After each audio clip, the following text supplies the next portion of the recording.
김종석 의원입니다. 먼저 국무총리께 질문 드리겠습니다.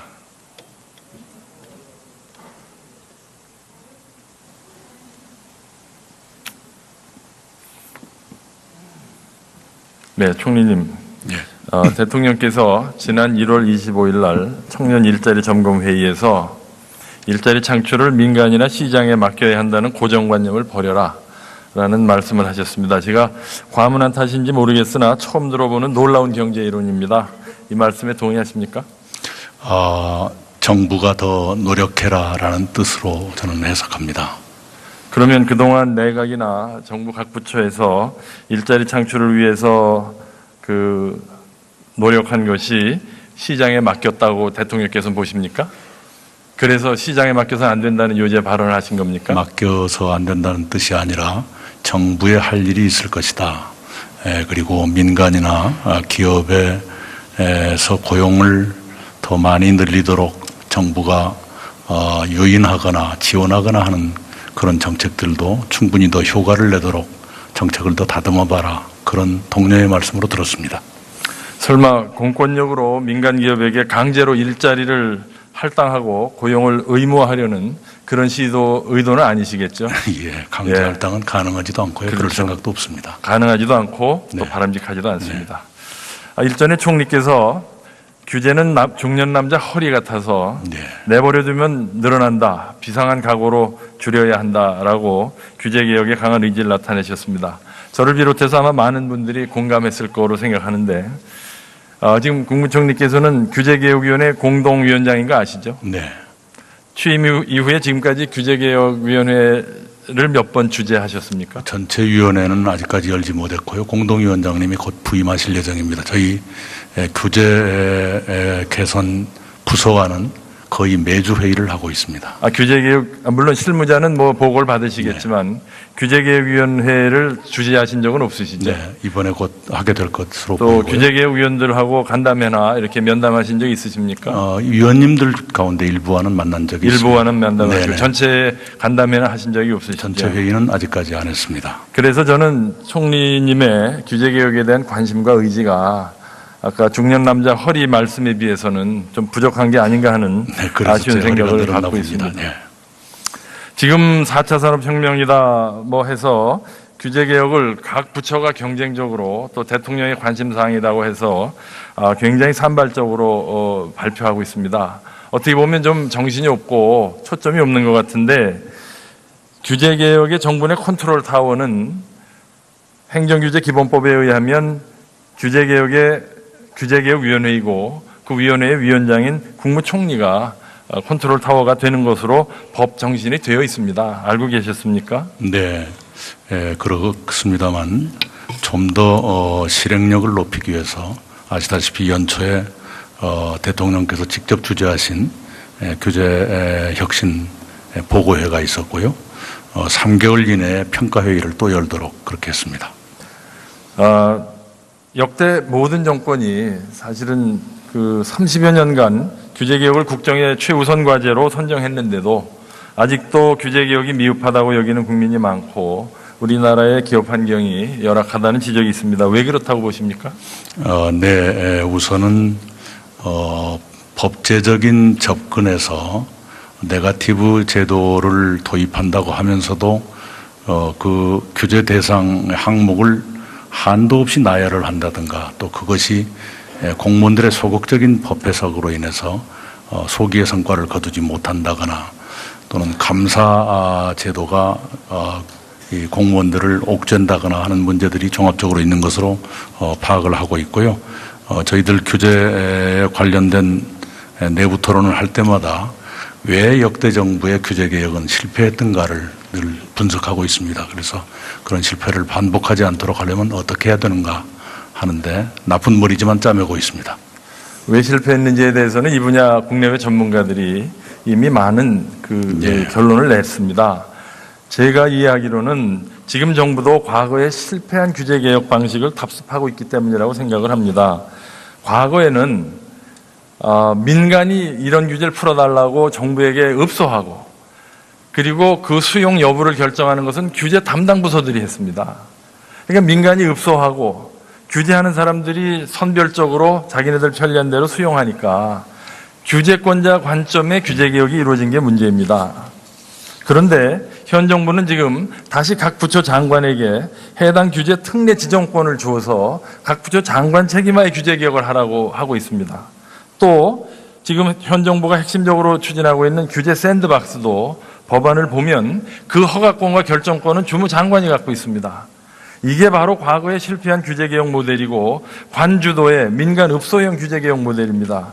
규제하는 사람들한테 규제개혁을 맡겨서 되는 겁니까? 총리님 어떻게 생각하세요? 네, 의원님 말씀하신 취지를 충분히 알겠습니다. 그리고 지금 말씀 주신 것은 저희가 추진하고 있는 것의 절반쯤입니다. 나머지 절반은 저희가 5개의 법안을 준비하고 있는데요. 하나는 이 5개의 법안은 이른바 포괄적 네거티브라든가 법으로 그 분야의 규제를 선제적으로 없애고 그다음에 사후에 필요하면 규제하는 그런 방식입니다. 예를 들면 행정규제기본법 개정안, 정보통신융합지원특별법, 산업융합지원법, 금융혁신지원법, 지역특구법 네.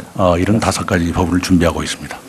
예, 방금 말씀드린 대로 그게 지금 정부에서 얘기하는 규제 샌드박스 입법인데요.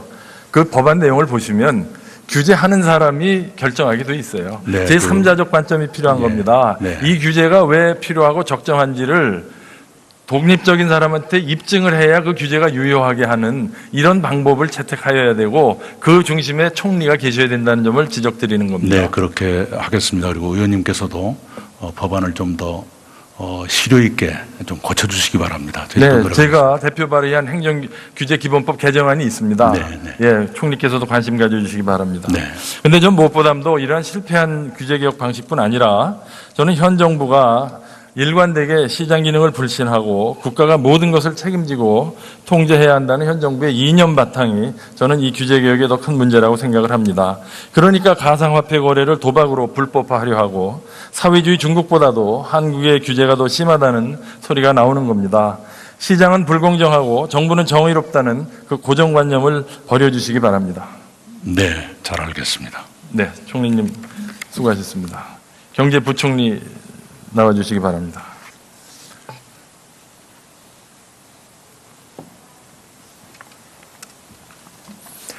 예, 금년에 3% 성장이 가능하다고 보십니까? 예, 가능하다고 보고 또 저희 정책 의지가 담겨 있으니까 최대한 달성하도록 노력을 하겠습니다. 지금 우리나라의 잠재 경제 성장률은 얼마로 추정되고 있습니까? 글쎄요, 보는 관점에 따라서 2%대 후반을 보시는 분도 있고 3%까지 보시는 분도 있고 다양하게 있는 것으로 알고 있습니다. 그렇다면 지금 금년에 우리나라가 잠재 성장률을 초과하는 성장을 달성할 거라고 보시는 거네요. 3% 잠재 성장률을 3% 초반까지 보시는 분들에 의하면 그렇지가 않을 거고요. 이제 그 이하로 보시는 분들을 보면 그렇겠죠. 잠재 성장률이라는 게 그 완전 고용 상태 성장률입니다. 그렇죠. 자본이나 노동이 완전 고용됐을 때 물가 불안 초래하지 않고 달성할 수 있는 성장률인데 그런데 지금 3%의 잠재 성장률에 지금 대한민국 경제가 3% 성장을 하면 지금 대한민국 완전 고용 상태에 있어야 되는 거 아닙니까? 이론적으로는 그렇습니다. 예. 이론적으로 그렇죠. 네. 근데 왜 현실에서는 그렇게 됩니까? 왜 대한민국의 지금 실업 문제가 이렇게 이슈가 되고 있습니까? 그러니까 잠재 성장률에 맞는 성장을 했다고 해서 실증적으로 시장에서 완전 고용이 이루어진다고 하는 것도 꼭 맞는 말은 아닌 것 같기도 하고요. 지금 저희가 작년에 3.1% 성장을 했습니다마는 여러 가지 그 성장에 기여하는 구성 요소라든지 또 우리 경제와 산업, 사회 구조적인 문제로 봤을 적에 여러 가지 실업 문제라든지 또 경제 사회의 그런 문제들은 여전히 남아 있는 것으로 그렇게 네, 합니다. 그러니까 네. 지금 미국이나 일본은 잠재 성장률을 초과하는 성장률을 했고요.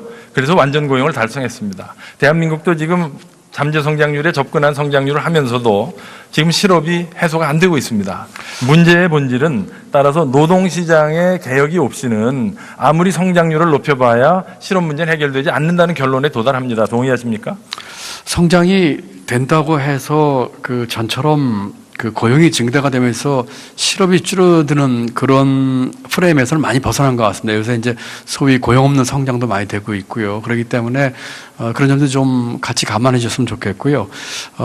그 일자리나 이 노동시장에서의 이제 여러 가지 구조적인 개선이 필요하다는 점에는 동의합니다.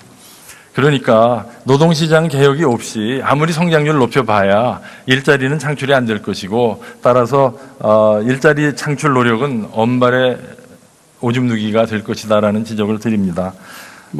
그 말씀을 충분히 이해는 네. 하지만 너무 좀 좀 죄송한 표현이다. 조금 너무 단선적인 그 견해 같기도 합니다. 그것도 물론 맞는 말씀이지만 여러 가지 다른 요인도 같이 좀 보셔야 되지 않을까 생각합니다.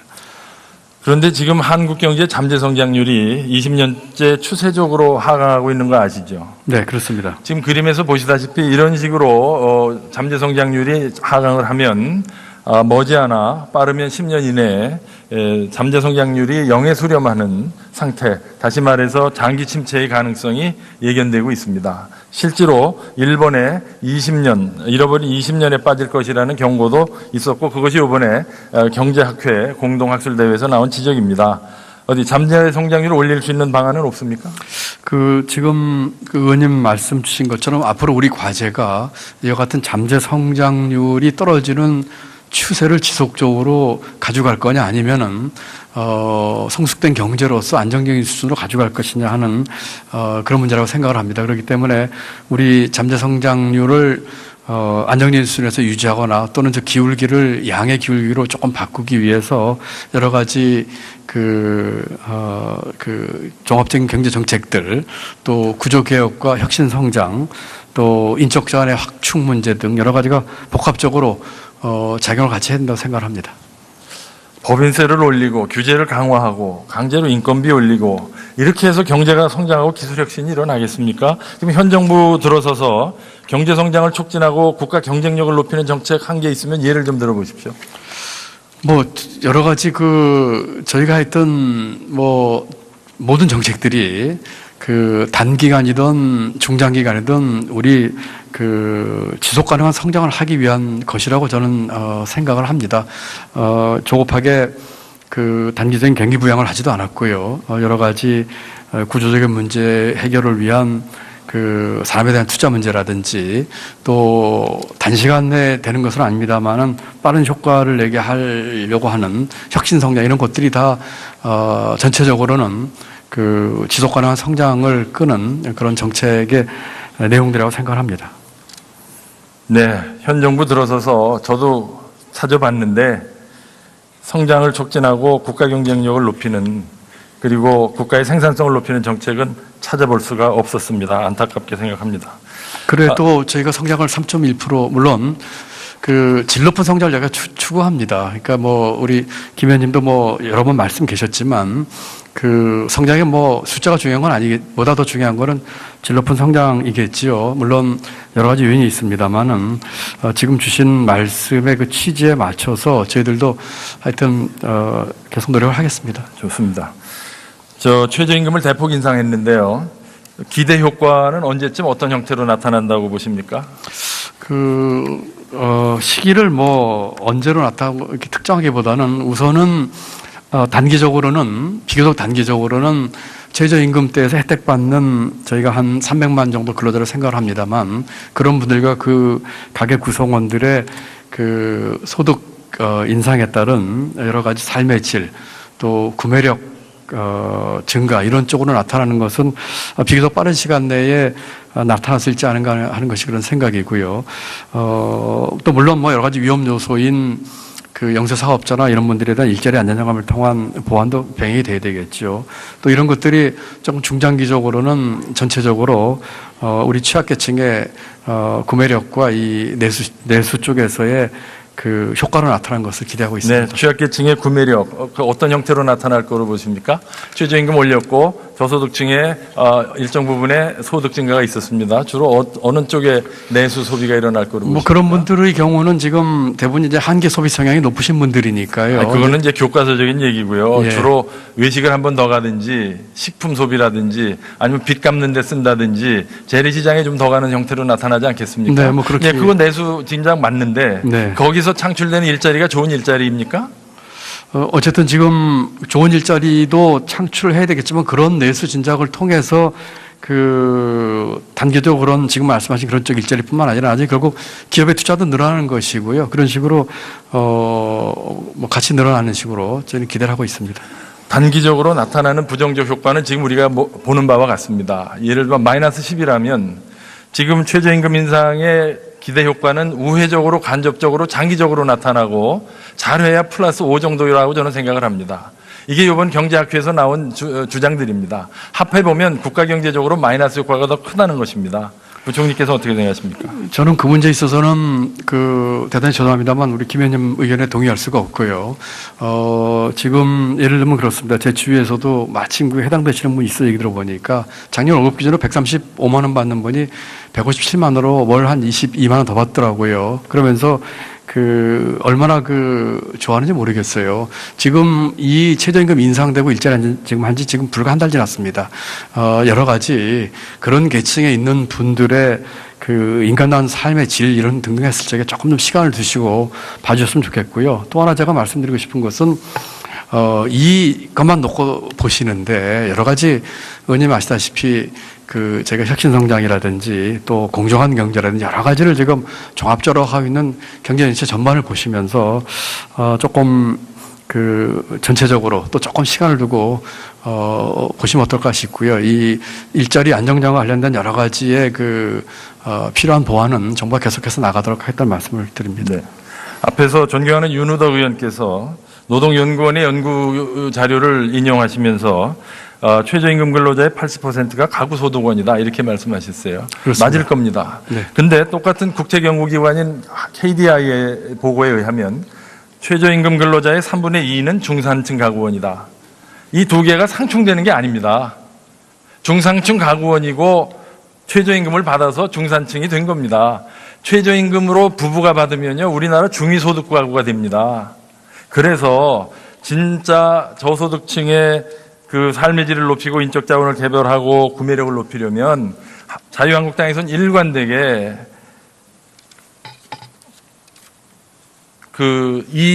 EITC 근로장려소득세제 가구별 최저 생계비를 보장해주는 방법이 더 효과적이라고 얘기했습니다. 지금 금년에 얼마인지 혹시 아십니까? EITC. EITC 예산이? 제가 지금 정확히 숫자는 네, 기억을 1조 못하겠습니다. 7천억입니다. 1조 7천억이요. 예. 260만 가구한테 갑니다. 지금 300만 명의 근로자에게 3조 원을 퍼주겠다는 정부입니다. 260만 가구에게 지금 1조 7천억을 간신히 쓰고 있어요. 이걸 2배로 올리면 우리나라의 빈곤 가구와 그리고 삶의 질이 그리고 소득 재분배가 확실하게 일어날 겁니다. 왜 여기에 이렇게 소극적이십니까? 소극적이지 않고요, 의원님. 제가 두 가지로 답변을 드리고 싶은데 첫 번째로는 아까 노동 통계나 국제적인 통계가 보면 조금 엇갈리는 듯이 보이긴 하지만 분명한 것은 우리가 저임금 근로자가 전체 근로자의 약 23.5%라는 얘기입니다.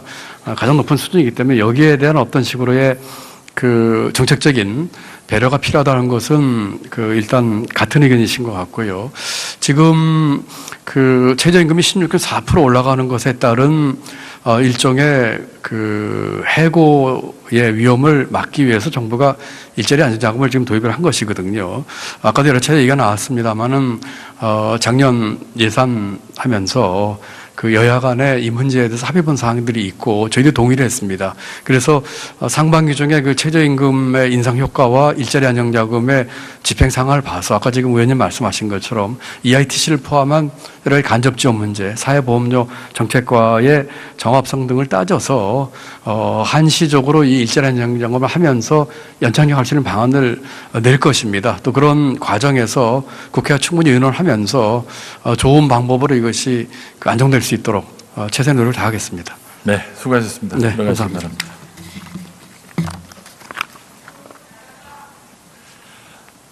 문재인 정부는 출범 이전부터 일관되게 시장 기능에 대한 불신을 나타냈고 정부 개입을 통한 경제 문제 해결을 선호했습니다.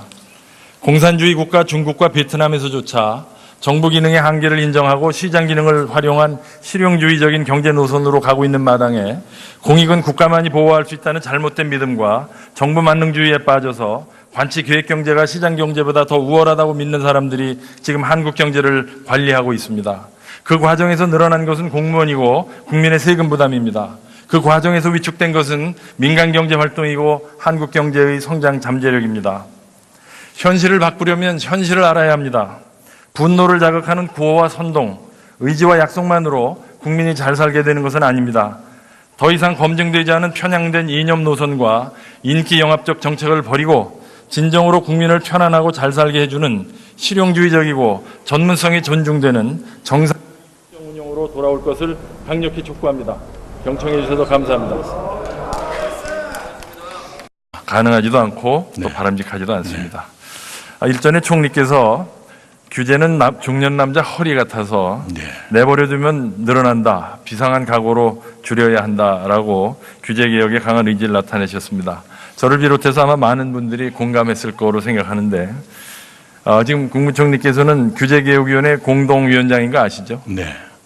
취임 이후에 지금까지 규제개혁위원회를 몇 번 주재하셨습니까? 전체 위원회는 아직까지 열지 못했고요. 공동위원장님이 곧 부임하실 예정입니다. 저희 규제 개선 부서와는 거의 매주 회의를 하고 있습니다. 규제개혁, 물론 실무자는 뭐 보고를 받으시겠지만 규제개혁위원회를 주재하신 적은 없으시죠? 네, 이번에 곧 하게 될 것으로 또 보이고요. 규제개혁위원들하고 간담회나 이렇게 면담하신 적 있으십니까? 위원님들 가운데 일부와는 만난 적이 있습니다. 일부와는 면담하시고 네네. 전체 간담회는 하신 적이 없으시죠? 전체 회의는 아직까지 안 했습니다. 그래서 저는 총리님의 규제개혁에 대한 관심과 의지가 아까 중년 남자 허리 말씀에 비해서는 좀 부족한 게 아닌가 하는 아쉬운 생각을 갖고 있습니다. 네. 지금 4차 산업혁명이다 뭐 해서 규제개혁을 각 부처가 경쟁적으로 또 대통령의 관심사항이라고 해서 굉장히 산발적으로 발표하고 있습니다. 어떻게 보면 좀 정신이 없고 초점이 없는 것 같은데 규제개혁의 정부의 컨트롤 타워는 행정규제기본법에 의하면 규제개혁위원회이고 그 위원회의 위원장인 국무총리가 컨트롤 타워가 되는 것으로 법 정신이 되어 있습니다. 알고 계셨습니까? 네, 그렇습니다만 좀 더 실행력을 높이기 위해서 아시다시피 연초에 대통령께서 직접 주재하신 규제 혁신 보고회가 있었고요. 3개월 이내에 평가회의를 또 열도록 그렇게 했습니다. 역대 모든 정권이 사실은 그 30여 년간 규제개혁을 국정의 최우선 과제로 선정했는데도 아직도 규제개혁이 미흡하다고 여기는 국민이 많고 우리나라의 기업 환경이 열악하다는 지적이 있습니다. 왜 그렇다고 보십니까?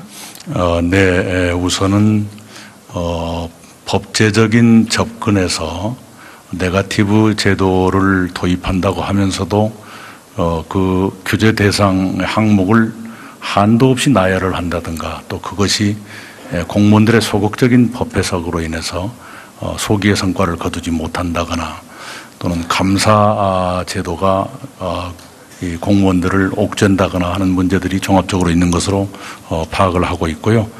저희들 규제에 관련된 내부 토론을 할 때마다 왜 역대 정부의 규제 개혁은 실패했던가를 늘 분석하고 있습니다. 그래서 그런 실패를 반복하지 않도록 하려면 어떻게 해야 되는가 하는데 나쁜 머리지만 짜매고 있습니다. 왜 실패했는지에 대해서는 이 분야 국내외 전문가들이 이미 많은 결론을 냈습니다. 제가 이해하기로는 지금 정부도 과거에 실패한 규제 개혁 방식을 답습하고 있기 때문이라고 생각을 합니다. 과거에는 민간이 이런 규제를 풀어달라고 정부에게 읍소하고 그리고 그 수용 여부를 결정하는 것은 규제 담당 부서들이 했습니다. 그러니까 민간이 읍소하고 규제하는 사람들이 선별적으로 자기네들 편리한 대로 수용하니까 규제권자 관점의 규제 개혁이 이루어진 게 문제입니다. 그런데 현 정부는 지금 다시 각 부처 장관에게 해당 규제 특례 지정권을 주어서 각 부처 장관 책임하에 규제 개혁을 하라고 하고 있습니다. 또 지금 현 정부가 핵심적으로 추진하고 있는 규제 샌드박스도 법안을 보면 그 허가권과 결정권은 주무장관이 갖고 있습니다. 이게 바로 과거에 실패한 규제개혁 모델이고 관주도의 민간읍소형 규제개혁 모델입니다. 규제하는 사람들한테 규제개혁을 맡겨서 되는 겁니까?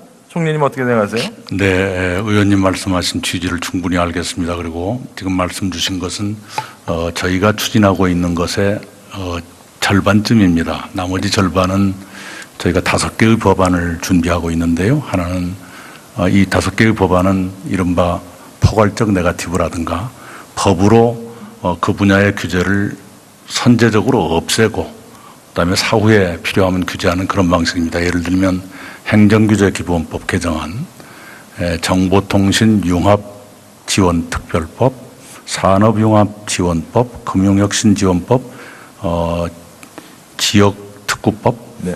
이런 5가지 법을 준비하고 있습니다. 예, 방금 말씀드린 대로 그게 지금 정부에서 얘기하는 규제 샌드박스 입법인데요. 그 법안 내용을 보시면 규제하는 사람이 결정하게 돼 있어요. 네, 제3자적 관점이 필요한 겁니다. 네. 이 규제가 왜 필요하고 적정한지를 독립적인 사람한테 입증을 해야 그 규제가 유효하게 하는 이런 방법을 채택하여야 되고 그 중심에 총리가 계셔야 된다는 점을 지적드리는 겁니다. 네, 그렇게 하겠습니다. 그리고 의원님께서도 법안을 좀 더 실효 있게 좀 고쳐주시기 바랍니다. 네, 제가 대표 발의한 행정규제기본법 개정안이 있습니다. 네, 네. 예, 총리께서도 관심 가져주시기 바랍니다. 네. 근데 전 무엇보다도 이러한 실패한 규제개혁 방식뿐 아니라 저는 현 정부가 일관되게 시장 기능을 불신하고 국가가 모든 것을 책임지고 통제해야 한다는 현 정부의 이념 바탕이 저는 이 규제개혁의 더 큰 문제라고 생각을 합니다. 그러니까 가상화폐 거래를 도박으로 불법화하려 하고 사회주의 중국보다도 한국의 규제한 김종석 의원입니다. 먼저 국무총리께 질문 드리겠습니다.